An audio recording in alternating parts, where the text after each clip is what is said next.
URL फाउंडेशनचा सामाजिक गौरव पुरस्कार ज्येष्ठ अभिनेते विक्रम गोखले यांना ज्येष्ठ सामाजिक कार्यकर्ते डॉक्टर प्रकाश आमटे यांच्या हस्ते प्रदान करण्यात आला आहे। URL फाउंडेशनतर्फे दरवर्षी कृतज्ञता दिन साजरा करण्यात येतो। सामाजिक दायित्व निभावणाऱ्या गुणीजनांचा या निमित्तानं खास गौरव करण्यात येतो। डॉक्टर मधुकर लुकतुके, माजी न्यायमूर्ती भास्करराव शेटे, जयवंत कोंडविलकर यांचा मान्यवरांच्या हस्ते गौरव करण्यात आला। यावेळी डॉक्टर प्रकाश व डॉक्टर मंदाताई आमटे यांच्यासह मधु मंगेश कर्णिक, मंगेश पाडगावकर, रामदास फुटाणे, उदय लाड आदी विविध क्षेत्रातील मान्यवर उपस्थित होते।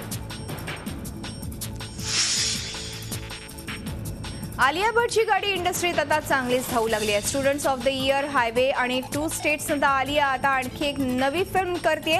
मात्र या फिल्मचं वैशिष्ट्य म्हणजे यात आलिया सोबत असणारे पूजा भट्ट। आता या दोघींची केमिस्ट्री पडद्यावर काय रंग आणते हे पाहणं औत्सुक्याचं ठरणार आहे।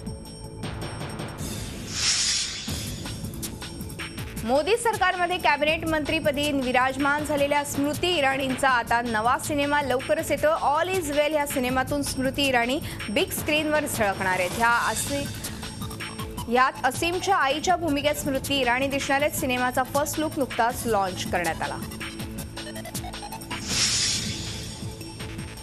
दीपिका पदुकोण आणि रणबीर कपूरची लव्ह स्टोरी जवळपास सर्वांनाच माहिती आहे। पुढे त्यांच्या लव्ह स्टोरी एवढीच, त्यांच्या ब्रेकअपची चर्चा तेवढीच रंगली। मात्र रणबीरची ब्रेकअप नंतर आपण अजिबात दुःखी नसल्याचं दीपिकानं म्हटलंय।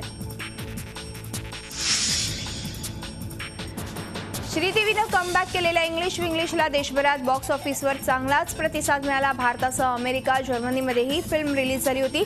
आता इंग्लिश विंग्लिश जपानमध्येही रिलीज करण्याच्या हालचाली सुरू झाल्या। जपानमधल्या सुमारे 33 सिनेमागृहांमध्ये इंग्लिश विंग्लिश झळकणार आहे।